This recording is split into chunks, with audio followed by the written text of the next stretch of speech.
లంగ పనులు చేసి దొంగ పనులు చేసి బ్యాగులు మోసి సంచులు మోసి దొరికిపోయి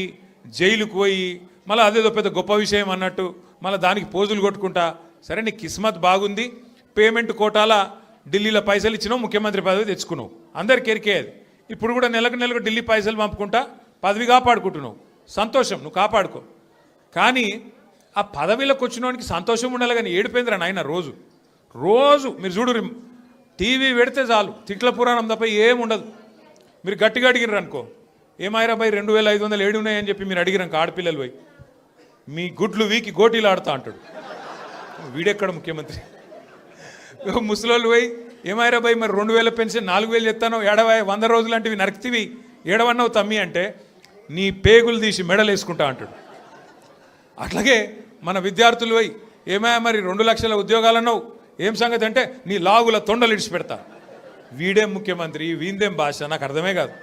అరే 2 ఏళ్ళకి వెళ్ళి ఏం చేసినవారు అయ్యాను అంటే లాగుల తొండలు ఇడుస్తా మెడల బేగులేసుకుంటా గుడ్లు వీకి గోటీలాడతా నీ అమ్మ నీ అయ్య గీదా భాష మాకు రాదా భాష మాట్లాడమంటావా హైదరాబాద్లో పెరిగినోని నేను మాట్లాడమంటే ఉర్దూలా హిందీలా తెలుగులా ఇంగ్లీష్లా పొల్లు తిట్టే తెలివి నాకు కూడా ఉంది మాకు కూడా వస్తుంది భాష హైదరాబాద్ గల్లీలలో పెరిగిన నేను నువ్వేడో ఊరికెళ్ళి వచ్చినావు సరే రా పర్వాలేదు నీ అదృష్టం బాగుంది ముఖ్యమంత్రి అయినావు చేయి రోజు ఏడుచుడు ఎందుకు మేము ప్రతిపక్షంలో ఉన్నాం నువ్వు అధికారంలో ఉన్నావు ఇక అంటారు చూడదు సామెత కనకపు సింహాసనం మీద శునకం కూర్చోబెట్టినట్టు నిన్ను ఆడ కూర్చోబెట్టిన పాపానికి రోజు అరసుడే రోజు అరిసి నిన్న మొన్న కొడంగల్లో చూసిన కొడంగల్లో ఆయన సర్పంచులు గెలిపించుకున్నాడంట గెలిపించుకుంటే సంతోషంగా బువ్వ పెట్టాలి 4 మంచి మాటలు చెప్పాలి ఇక రాష్ట్రంలో ఉన్న పల్లెలకు ఫలానా చేస్తా నేను ముఖ్యమంత్రి అని చెప్పాలి రోజు అరసుడు నాకైతే డౌట్ వస్తున్నది ఎంత ఒరులుతున్నాడు ఎంత అరుస్తున్నాడు అంటే ఆ గీతమ్మ ఉన్నది ఆయన భార్య ఆమె చెప్తున్నా నేను తల్లి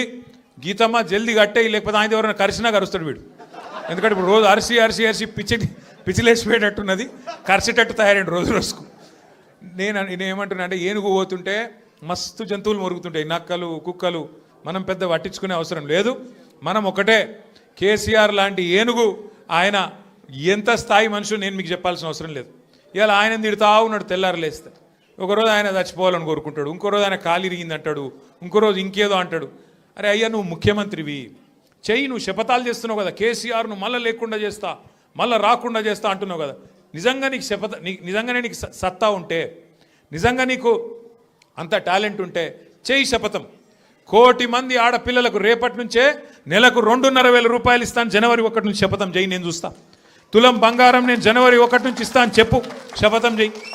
చెప్పు 4,000 పెన్షన్ సంక్రాంతికి వెళ్ళి ఇస్తా 2 ఏళ్ళకి వెళ్ళి తప్పించుక తిరిగిన దొంగను నేను కానీ ఇప్పుడు ఇస్తా సంక్రాంతికి వెళ్ళని చెప్పు దమ్ముంటే గా శపథాలు చేయి వీటితో ఏమవుతుంది నీ ఉపన్యాసాలు ఊకదంపుడు డైలాగులు ఏమొచ్చేది ఉన్నది వాటితోని నోటి తీట తిరుగుతుంది తప్ప ఏం రాదు మాకు రాదా తిట్టనికి మాకు కూడా వస్తుంది కానీ